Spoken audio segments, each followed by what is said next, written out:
All in Sports Network. We love sports. It is Wednesday, February 5th, and this is your daily fix for all things Texas Longhorns right here on All in Horns, brought to you by Rogue Sports Network. I'm Tanner Carlson. That is Jake Jimerson, and we've got a great show for you today, talking a little bit about Arch Manning and his new NIL deal with Red Bull, and if it gives you wings or not. And we'll talk really about that interview that he spoke with whenever announcing the Red Bull NIL deal, and really kind of his mindset on him committing to Texas and what being a Texas Longhorn not only meant to him whenever he committed, but also what it means to him now, the things that he's learned, the things that he's expecting to do, and the pressure that he has on himself. He talks a lot about his uncles. And so we're going to kind of get into kind of those comments and what he talked about. And so we'll talk about that. Alumni baseball game was earlier this weekend as well. And it was kind of cool just to see those pictures and the videos, those shorts that the Texas Longhorn social media team, by the way, top notch, one of the best in the country, did an excellent job of putting a lot of highlights together for social media purposes within that alumni baseball game. So a couple notes that we got from that. Also, a little bit of housekeeping duty in the coaching of the college football world. May or may not touch on some of that. And then we will provide a Texas-Arkansas small breakdown and a prediction for tonight's game. So as Texas takes on Arkansas. All right, Jake, what is kind of something that you, with this Arch Manning deal, explain to the people, because it was basically advertised as a $6.6 million NIL deal, and people were like, oh my God, that's insane. That's not really what it means, though.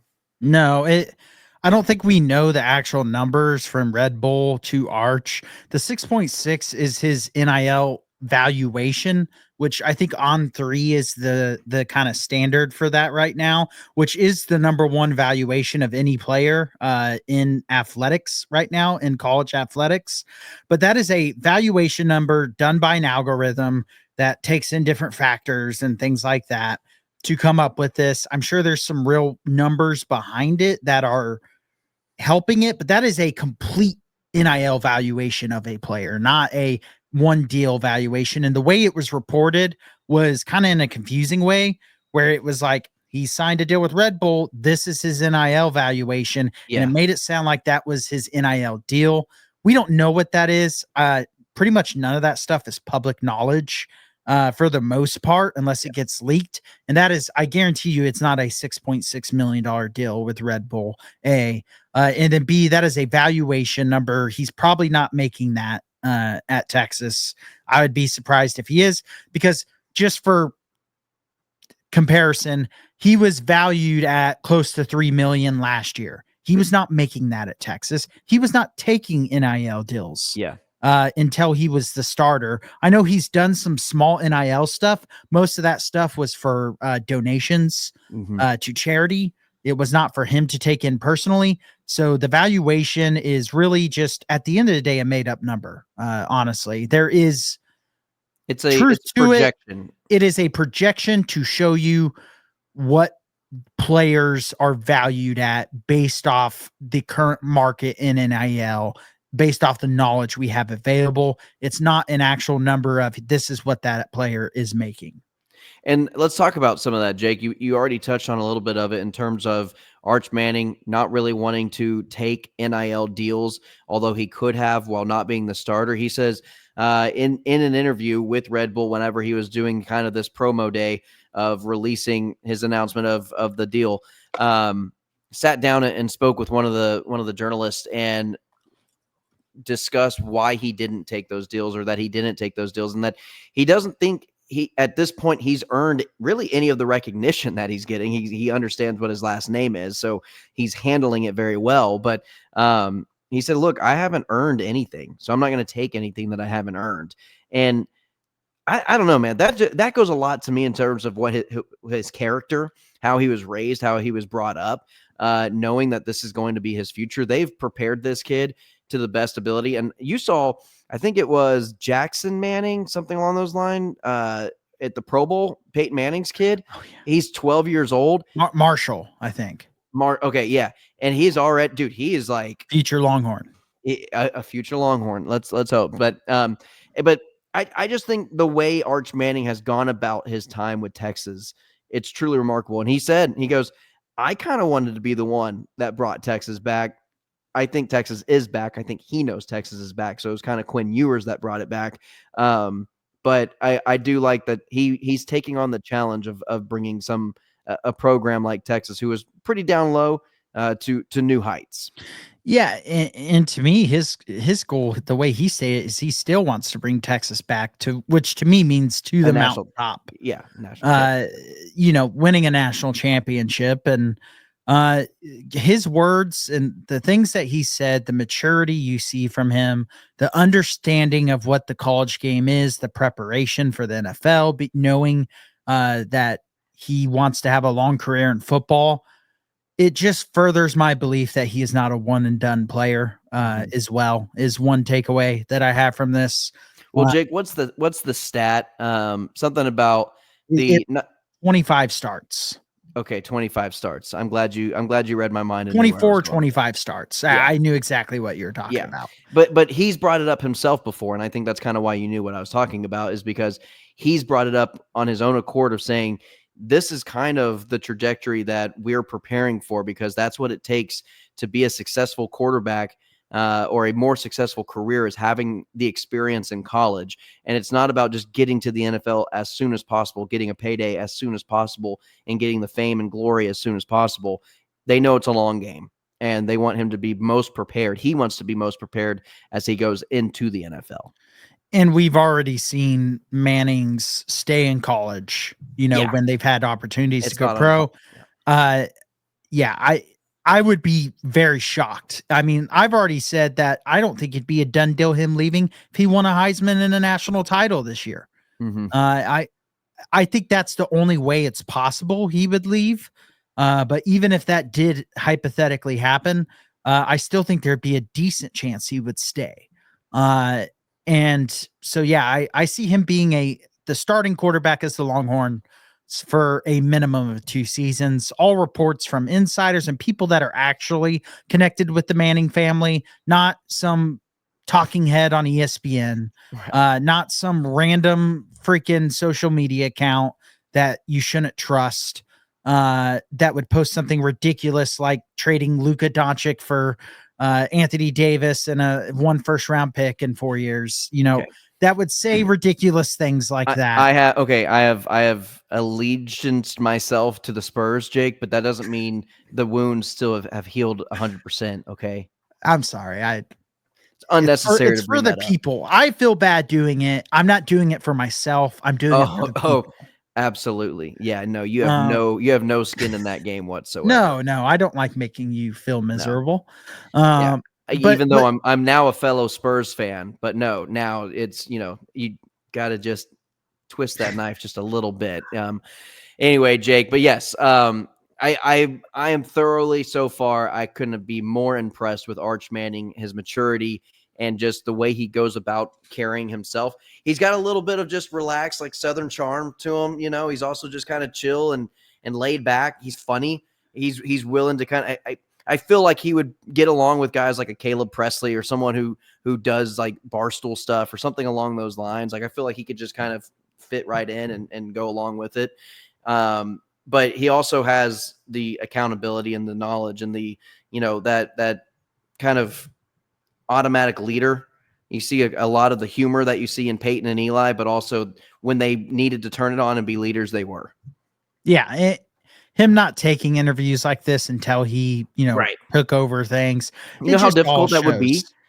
Yeah. As a kid at that age, but it shows the maturity of the Manning family, as we talked about. Just, they've never been a family that comes off as rich or snobby or thinking they're higher than others. They make fun of themselves. They have humility.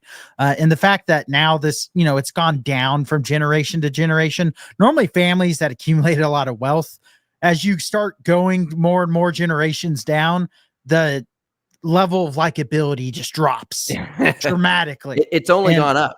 Yeah, and then for the Mannings, it's the opposite. Which Well, is it was Archie, and then Peyton's personality, then Eli's, and now Arch's. Well, then you got and Eli's personality. The more you've gotten to see him, the Manning cast is great. He is very likable, and he's funny, and he knows how to make fun of himself, but he knows how to kind of take digs at Peyton, and and Cooper Manning might be the funniest of them all. Yeah. And so it's a special family, just in the fact that they've been able to, while they have status and wealth, still stay humble and grounded, humble and likable people. Yeah. Which is sad that that's such a big deal. But it is. And Arch Manning just furthers that legacy off the field. And now it's time to build that legacy on the field that the Mannings carry, which is a big Jake, let's go ahead to carry. And segue into the alumni baseball game. Some notes that you made. I watch highlights and stuff. I mean, I didn't watch this game fully. But we're not gonna lie to you. We're not sitting here watching the alumni games. Yeah. No, we're trying to keep up with basketball and just getting out of football season, our own full-time jobs and life. And so watching the alumni game is just not the top of the list. But watching Texas baseball this season is very high on the list, especially with all the excitement around it. And that's what stood out to me was the crowd being essentially sold out for this game. The attendance for this has been pretty minimal under David Pierce. I think especially the last couple years, excitement had really just started to die as you continue. I mean, that just happens when you continually get beat badly by the SEC every year. You lose to A&M consistently. You make it to a World Series, but you lose to an A&M. You had that one run with Pierce where excitement got high, and then it kind of died the next year. But yeah, excitement at all-time high, stands were full. And then for me, I've been reading about him, but now getting to see that he made some plays, and the alumni game isn't them playing a bunch of old dudes. There's some current MLB players out there. And Adrian Rodriguez is a name to watch out for this year. He's a true freshman. He's going to be special. He's going to be an MLB player. And he hit a homer in this game. He already has the full trust of Slosh. He's going to be batting in that really important 2 spot for Texas as well, which tells you how much trust there already is in him. And he's one that I'm really excited to see. And then just actually seeing that there's going to be some pitching depth as well. The pitching has been, I don't even know how to, but, and I'm not a baseball knowledge wizard. And even I could tell you how bad the pitching has been the last couple of years.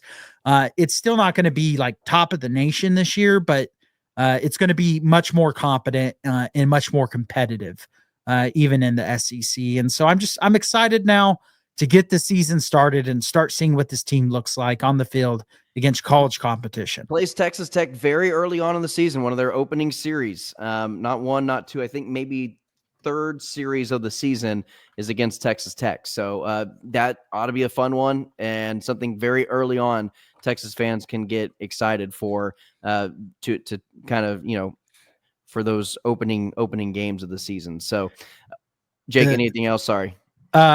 So they start against Louisville in the Shriners Children College Showdown. Louisville, good baseball program. Don't know how they're supposed to be this year, but they've been to some super regionals. Louisville Slugger. There's kind of a connection with baseball there. And so that's at Globe Life Field in Arlington, which is a series they have gotten slaughtered in under Pierce. So maybe they can start out a little better this year. But February 14th, 15th, 16th, they play Louisville, Ole Miss, then Oklahoma State.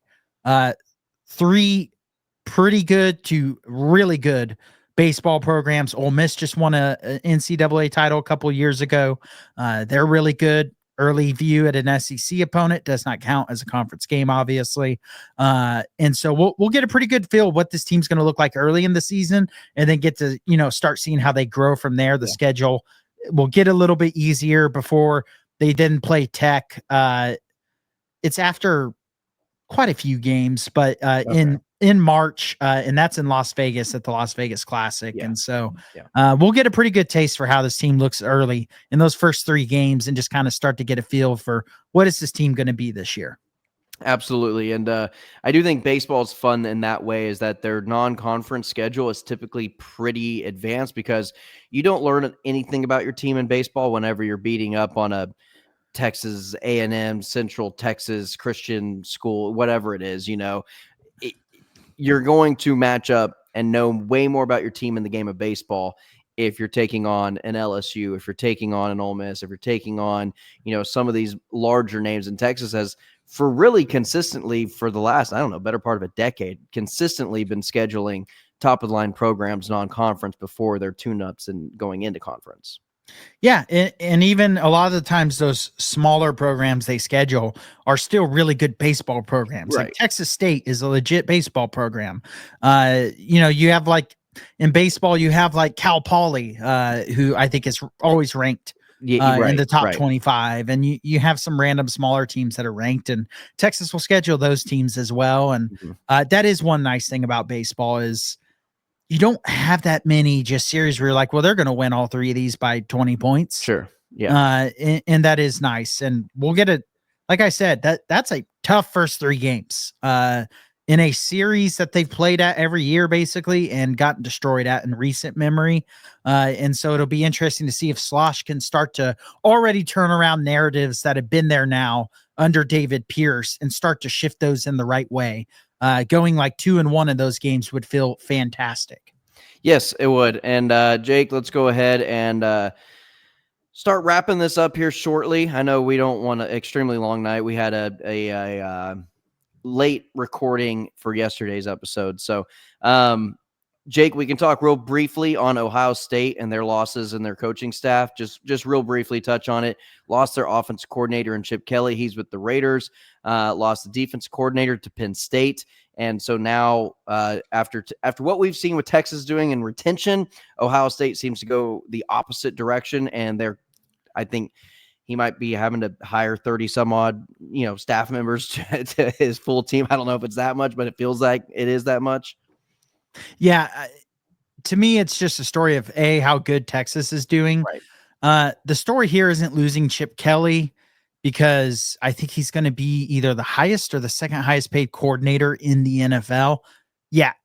If Choice got offered that, or if any coaching personnel on Texas's staff got offered that, they would be gone. The story is Knowles leaving for Penn State, which we've discussed. And just there were rumors that coordinators and some other coaching staff members were unhappy at Ohio State before the year even ended. And then this happening, the Chip Kelly, like I said, isn't really a story. He just got offered a ton of money and an opportunity in the NFL as a coordinator. You take that 10 times out of 10. But it'll be interesting to see how Ryan Day kind of rebuilds that staff. And again, Texas opens up with Ohio State, right? Start of the season. That being said, we saw Alabama go through coordinator. I'm not saying Ohio State's Alabama, but in college, when you are ridiculously talented. When was the last time Ohio State had a bad staff? Yeah. When you have a top 3 roster, you're not going to drop off significantly. They're going to be a top 3 roster in college football again next year. Yeah. This year, they were undoubtedly the number 1 roster in the country as far as just talent. We said it before the year. We were obviously saying it after the year. They're going to be at worst, top 3, top 4 roster talent wise next year. They're going to be a force to be reckoned with right away again. That game 1 isn't easier because of this. It's still going to be just as tough for the Longhorns taking them on week 1. Yep. All right, Jake, let's flip the script over to Texas Longhorn basketball. They take on Arkansas later tonight. I believe that game is at 8:00. Yeah. At least not 9. It's not 9, but it is 8. And so not the best time slot to be in, especially for the Central Time Zoners, which I'm pretty sure, or no, Arkansas, I think, is one over. No, they're Central Time Zone. Oh, they're Central Time too? I went to a game there this year. Also, it's Arkansas. It's not on the East Coast. You're giving us a bad reputation with that. I guess it's like kind of like the Florida Georgia line is kind of where that starts up. It sounds like you went to Arkansas for your education right now. Anyway, so Texas will take on Arkansas. Jake, what's your breakdown of this game and a prediction while you're at it? Isn't it like 11 p.m. in Arkansas? Dude, it's got to be pretty late over there. Jeez. Oh boy. If anyone is listening at this point, they are going to comment how stupid you are. Please leave it in the comments. Arkansas is coming off a huge win at Kentucky, which that environment was crazy, and they went in and won that game on the road. Obviously a little bit of a, Calipari revenge game in a way for that. This is, again, though, still kind of like the LSU game. Texas needs to win this. Arkansas is a better team than LSU, without a doubt, in my opinion. I do think this game will be a lot closer, but Texas needs to continue this roll. This would get them to 500 in conference play.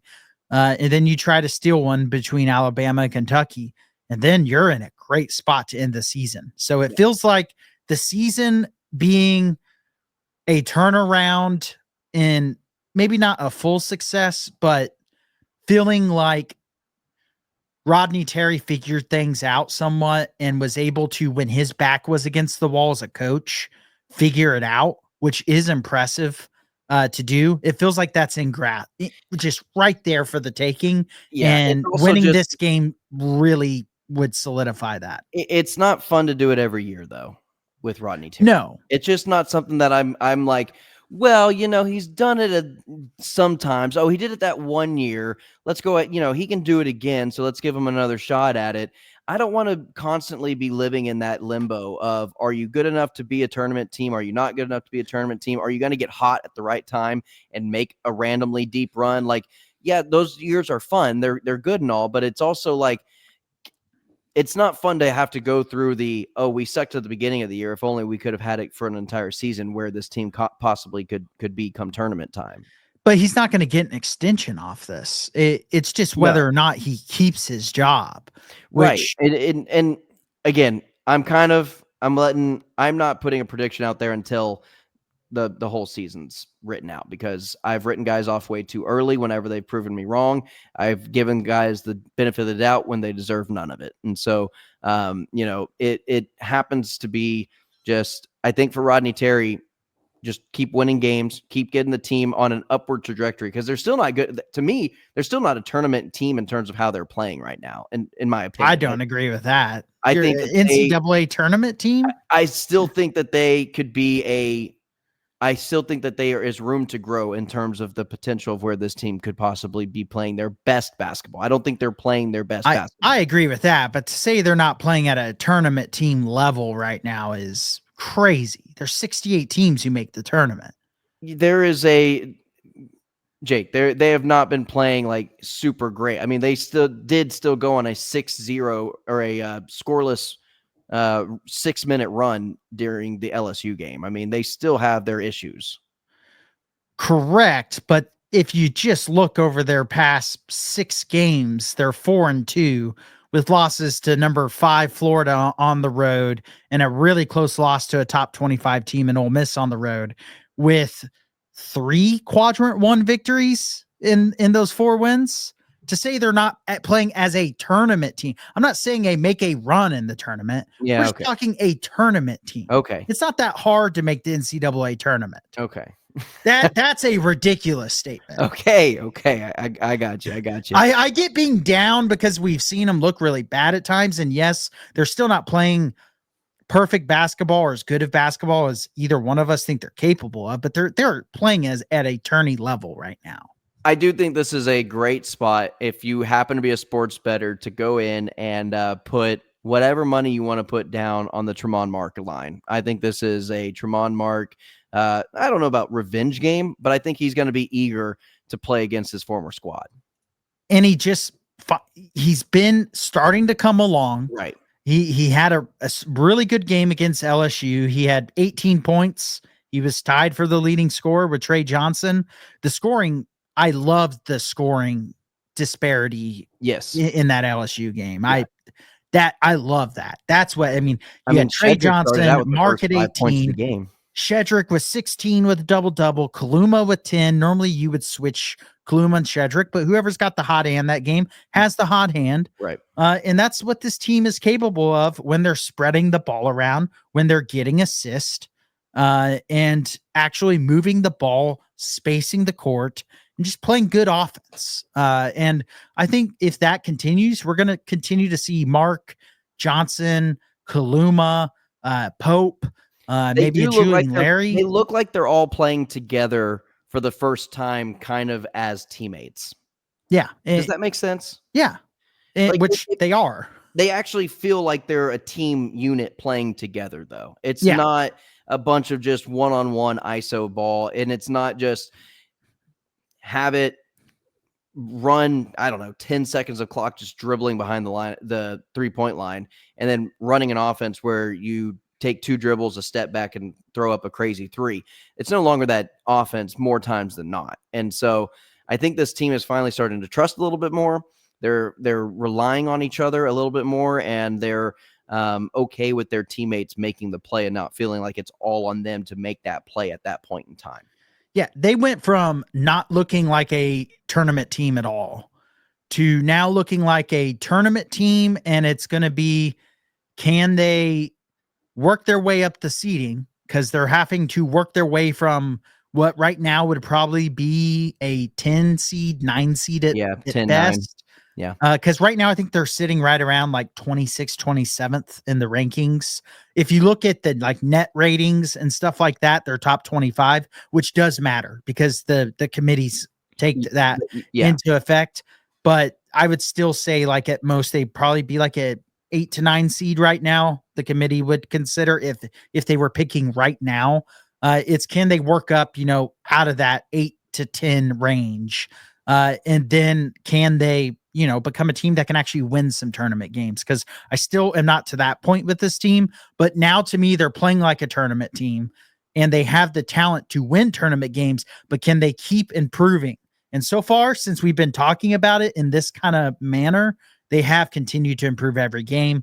This is just, to me, another chance to prove that this is actually a permanent improvement and not just a flash in the pan. It's starting to look like a permanent improvement because we've seen it over a larger sample size of games, but you got to beat the LSUs and the Arkansas of the world. This is how you kind of finish off that and then get back to 500 in conference and then go from there.